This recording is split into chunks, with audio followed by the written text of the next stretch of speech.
when Mrs. McGee of 79 Wistful Vista goes shopping, it's apt to be a very expensive day. Not because she buys so much, but when a husband like hers has the free run of the house, almost anything can happen. And here, coming home from her morning's marketing, arms full of bundles and heart full of apprehension, we find Molly, of Fibber McGee and Molly.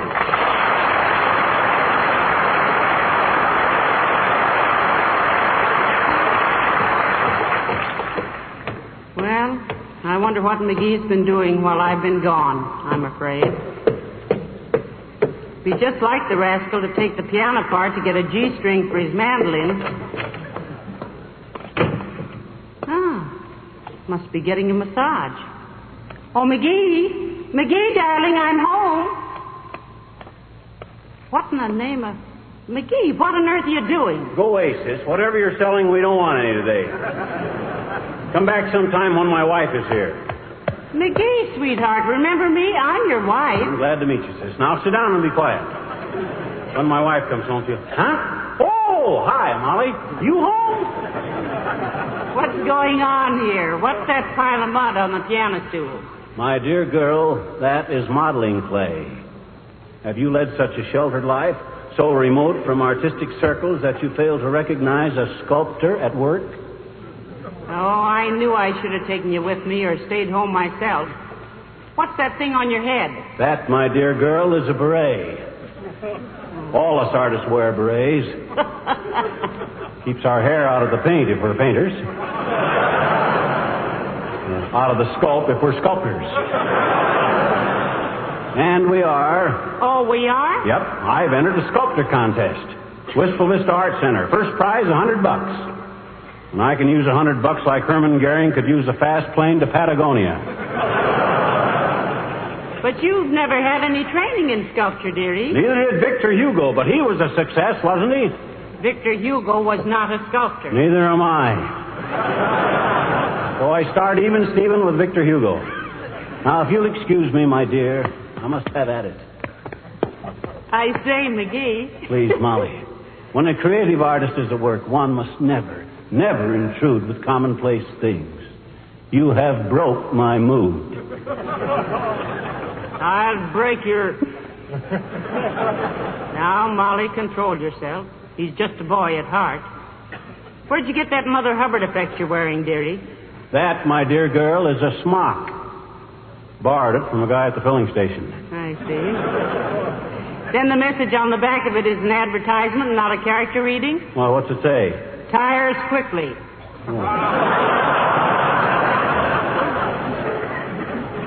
Used to say tires quickly repaired. It's an old pre-war smock.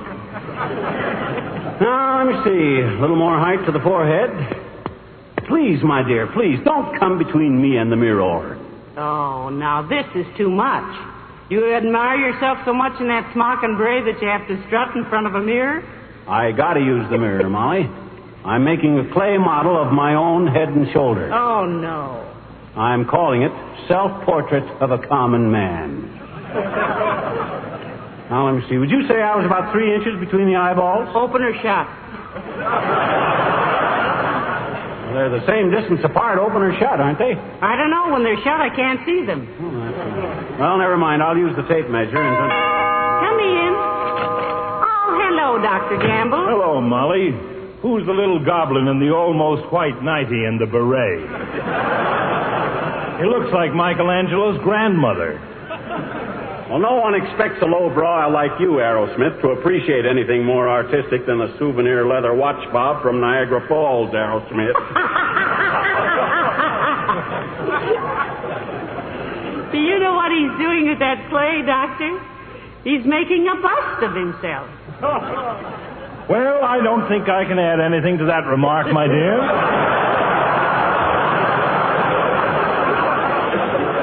That leaves him as wide open as a dropped watermelon. I'm calling it The Self-Portrait of a Common Man. And a very apt title it is, too, my boy. If a commoner man than you exists today in this weary world, I've been lucky enough not to meet him. Isn't that nice? You're not just saying that because you admire me, are you, Doc? Incidentally, how do you like my sculpture as far as I've gone? Well, speaking professionally and as a snap diagnosis, I'd say the model for that sculpture had an incipient cirrhosis, a chronic malfunction of the spleen, undetected adenoids, and a weakness for cheap cigars. The prosecution rests. Look, Jack the Ripper. As an art critic, you're a fat-headed old tissue slicer. You probably think anybody with an etching is just allergic to seafood. After all, this is not a finished work, Doctor. It is just a hunk of common clay. Yeah, aren't we all? Tell me, Termite, just what do you plan to do with this wrung-out blob of river bottom after you get tired of teasing it? Convert it into a housing project for homeless earthworms, or bake yourself a batch of marbles, of which you could use a few? Ignoring your crude attempts at humor, Doctor, I am entering this sculpture in the Wistful Vista art competition. Oh, no. Yes, indeed, Doctor. He's going to win the first prize of $100, he keeps telling himself. He would. He's as self-centered as a yogi contemplating his belt buckle. Look, Cellini, take the advice of the family physician and throw that muck out the window. Then go take a long walk. Go bowling. Go skating. No, don't go skating. Your ankles would fold up like a street map of Pittsburgh. Is that so? Say, now, he used to play hockey, Doctor, for the Peoria Bullfrogs. Yeah. And very well, too. Golly, what a goalie. He played hockey? Yes, I played hockey. And I got old man Skinnamer to donate the rink, too. Skinnamer Ink McGee, I was known as in them days. Oh, dear. Skinnamer Ink McGee, the slyest slashingest skater that ever slid sideways to shoot a sharp shot through center or slap a spectator silly with a slick stick. Set in the stands to screaming as I slam in the score that sews up the series, making me a sensation from Saskatchewan to Salem, but I promised him a sculpture and I wouldn't want to fail him.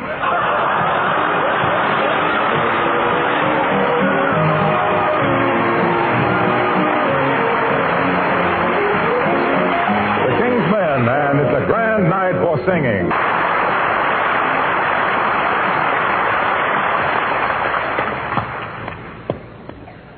Let me see. A little more on the left shoulder. That's it. I'm a dreamer, Montreal. Mm-hmm. Hey, Molly, how's it look now? How are the ears? Too far forward? I can't tell, dearie.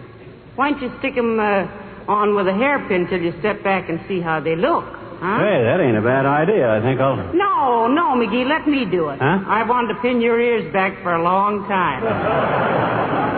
Here's a couple of bobby pins. Interruptions. Our doorbell gets more fingers pointed at it than the tray of French pastry. You get it, Molly? I says our doorbell gets more... Ain't funny, McGee. Oh. Okay, come in anyway. Mr. McGee? Yes? We're taking a poll. Do you mind? Not at all, sis. Glad to help you. Thank you. Good day. Now, wait a minute, miss. What pole is this? The one that holds your clothesline up. We just moved in next door.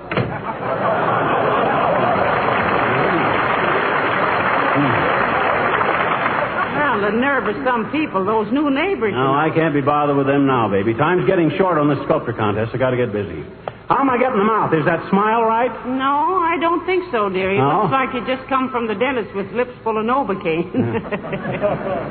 Well, there's no use guessing on this thing. Might as well do it right. Take this tape measure. And? I'll smile real big. You know, the old personality stuff. The happy old Donna Meach, you know, corner to corner. And you measure.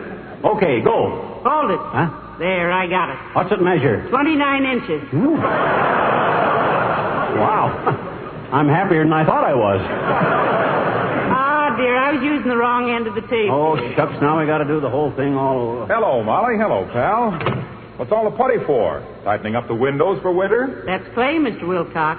Himself here is entering a bit of sculpture in the Wistful Vista art competition. Sit down and be quiet, lad.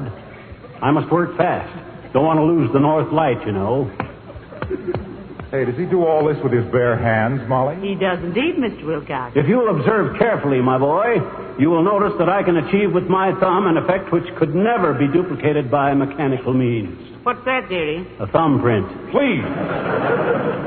please, don't talk like that. Oh, Talk like what, Mr. Wilcox? Like mentioning thumbprints. Oh, I'm sorry. I did. You know how I feel about thumbprints and fingerprints, especially on furniture and woodwork. They're so unnecessary with Johnson's wax so available. Oh, say, by the way, I'm going to Canada tomorrow for a few days. Oh, business trip, Waxy? I'll give you a note to an old friend of mine, Hiram Walker.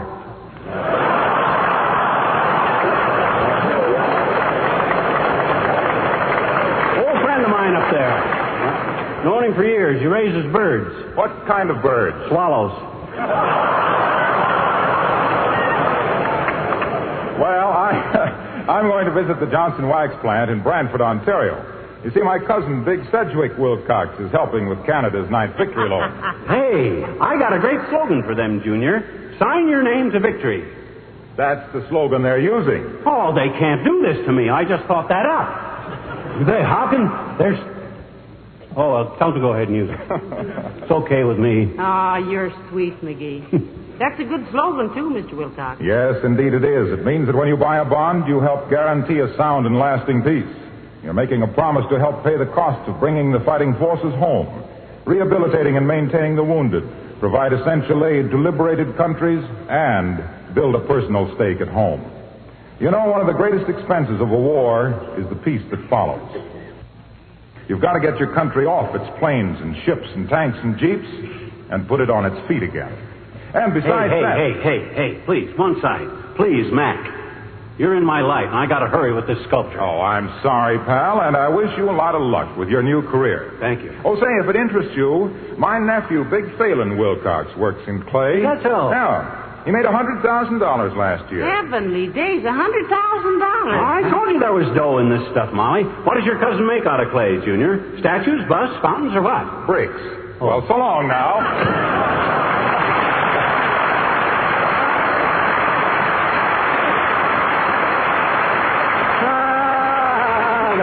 That boy. Oh, well, I must have that here. McGee, what on earth are you doing now? Huh? What's that big round gob of clay on top of the head? Oh, I had some clay left over, so I thought I'd put a hat on it. Easiest hat to sculpt is a derby. Kind of carries out the thought of the common man, too. Very realistic, I'm sure. Maybe not. Dad-ratted luck. Everybody crashing in here when I only got an hour to work. Come in. This is a fine state of how do you do. How do you do? How do you do? Mrs. Carstairs. Do come in, Mrs. Carstairs. Thank you. Good day, Mrs. Carstairs. I trust you will forgive me, ladies, if I proceed with my work. One must create when one is in a creative mood, you know. Oh, of course, Mr. McGee. But, who is that you're boxing with? He isn't.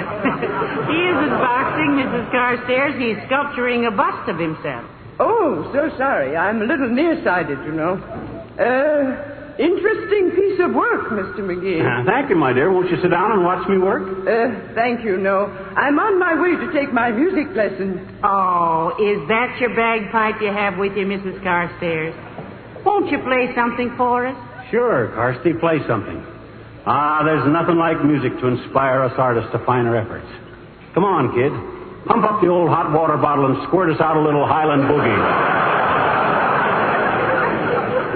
Oh, no, I really... well, if you insist, you do insist, don't you? Oh, yes, we do indeed, Mrs. Carstairs.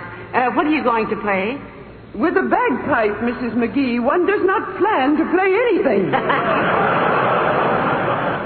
One takes what comes out. Kind of a musical punch board, eh?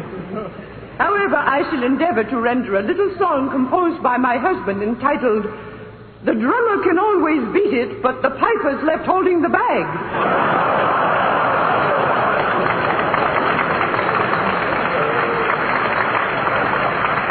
Well, are we ready? Go ahead, Mrs. Carstairs. I'm all ears. Right.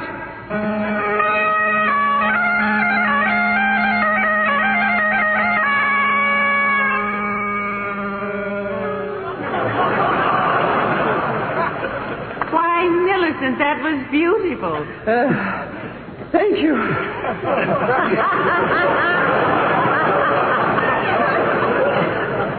That was the shortest bagpipe number I ever heard by a player in the longest kilt I ever saw. Are you Scotch, Carsty? Half Scotch. What's the other half, Mrs. Carstairs? Soda to be amusing. Canadian to be truthful. Good day. Good day, Mrs. Carstairs.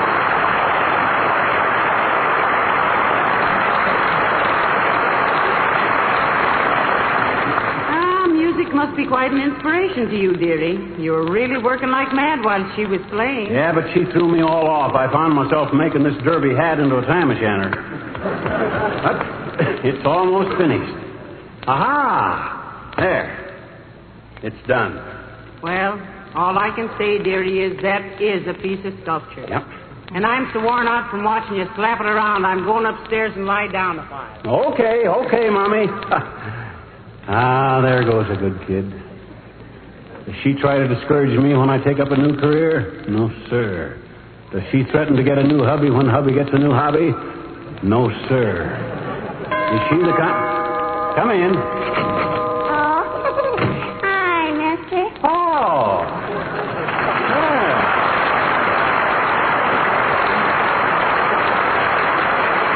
Hello there, Teeny. Now, look, I haven't got time today. Oh, boy. My prize, huh? Gee, that's a big one, mister. Can I play too? Can I, mister? Can I, please? This, my dear child, is not a mud pie. This is a prize-winning sculpture entitled, How'd you like to pick up a fast dollar, sis? Gee, that's a good name for it, mister. No. Look, the art contest closes in half an hour. You deliver this to the judges, and I'll pay you $1. How much you win if you get first prize, mister? $100. 1%, Yep. huh? You realize, mister, in a court of equity, the party of the first part having contracted to deliver as per agreement certain stipulated... Okay. $2. It's a deal. Yeah. Now get going, sis. I got to get this entered before the contest closes, and if Gee, what do I cover it with, mister? Cover it? Oh, let's see. Where's there some wrapping paper? Oh, I know. There's some right here in the hall closet. No, mister. No, please. Don't.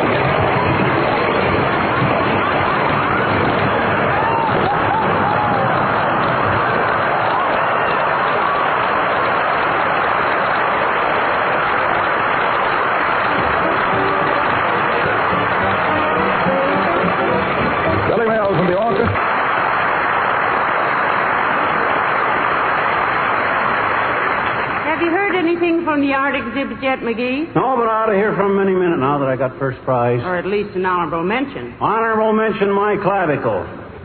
I take first prize or I take nothing. My gosh, if you'd have seen some of the sculpts they got down there. Why, they got one sculpt down there of a guy with the wings going out of his heels. That's Mercury, dearie. Well, I'll bet he dropped 10 degrees when my sculpt came in. The minute the judges see my self-portrait of a common man, that must be my prize money being delivered right now. Come in. Oh, my goodness. Hello, Mr. Mayor. Oh, hi, Ella Trivia. Good day, Molly. Hello, McGee. What's this I hear about you entering a sculpture competition? Oh, he has indeed, Your Honor. He's got a 50-50 chance of winning first prize, too. They either say no or they say yes. Well, I do hope you win, McGee. Then perhaps you would make a small donation to a new civic project of mine. What project is that, Mr. Mayor? We're considering building a bridle path through the outskirts of town. There's been considerable... A bridle path? What do they need a path for? Every bride I ever knew of took a cab from the church right to the airport or the railroad station. Or I was speaking of a bridle path for equestrians, McGee. Equestrians or Episcopalians, the principle is the same, Mr. Mayor. No bride wants to walk around the outskirts of town after I didn't say anything about a bride walking. I merely Now, said just a darn minute, Latrivia. I realize you're a politician and you got to get votes. But by George, if you're going to build special paths for newlyweds and let us old married couples tramp along the hard pavement... Newlyweds have nothing to do with it, I tell you. But when citizens who keep horses come to me... Don't change the subject, Mr. Mayor. I was not changing the subject. I was trying to tell you that a bridle path for horseback riders... And how many people get married on horseback? Answer me that. Maybe somebody trying to get their picture in the paper. But that hardly justifies the expense of building a special path for them. Nobody intends to build a special path for muley horses. I mean, horsefide, rather. Question. Look, did you ever own a horse, McGee? Had me a little Shetland pony when I was a kid, did you? Her name was Fibber. Used to get up early every morning and curry Fibber so my father would... Where did you ride this pony? What'd you say, Mr. Mayor? I said, where did he ride his pony? He rode it where everybody rides a pony, halfway between his neck and his tail.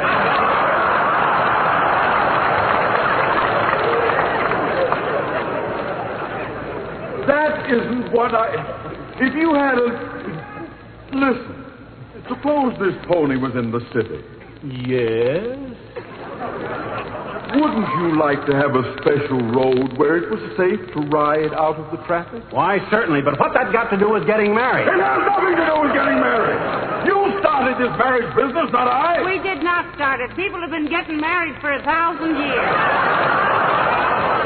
And they don't have to have a special path to walk home on after they do it, too, either. And I think that any... Will you listen to me? I merely stated that this city was building a bridal horse. A path for you to that. I mean, when a man wants to take a bride, a horseback...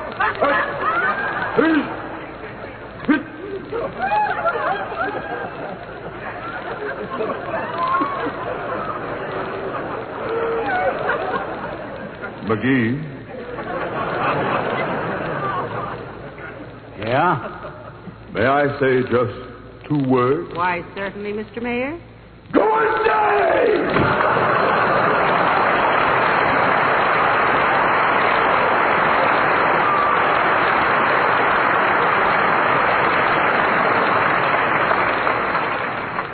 You know, Molly, I sometimes think he deliberately gets me into those arguments. Just the same, McGee, building a special path for brides was kind of a sweet thought. Very romantic. With rose bushes along the sides, a bridal path might be a very lovely thing. Yeah. First thing you know, people start using it for horseback riding.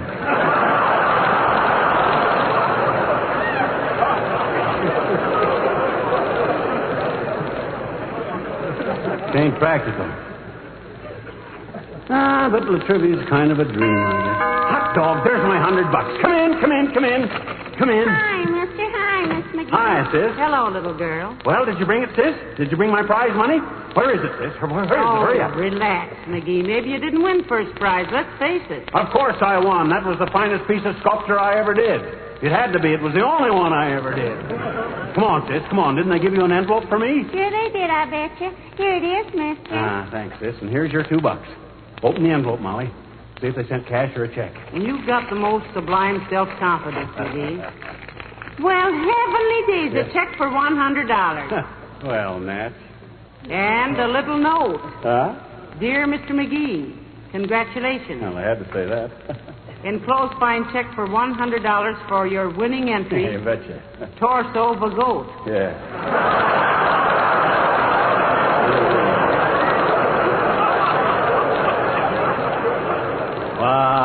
What did I tell you? When you got a talent like mine, you can't... For what? Torso of a goat! Oh. What are you snickering at, sis? Just because them judges don't know a portrait of a common man from the torso of a goat? Well, it was kind of hard to tell by the time I got here, mister. Huh? Boy, was it ever a mess. What you mean? I fell down with it twice.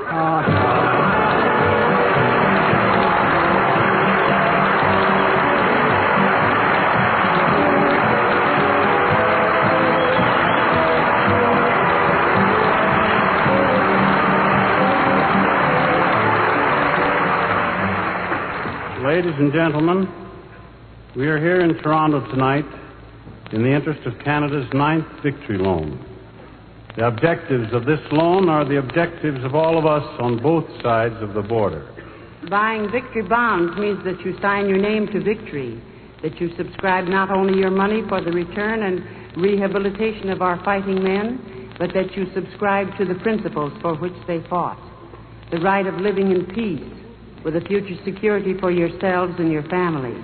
So invest in victory bonds today to the very limit of your ability. Peace with security is expensive.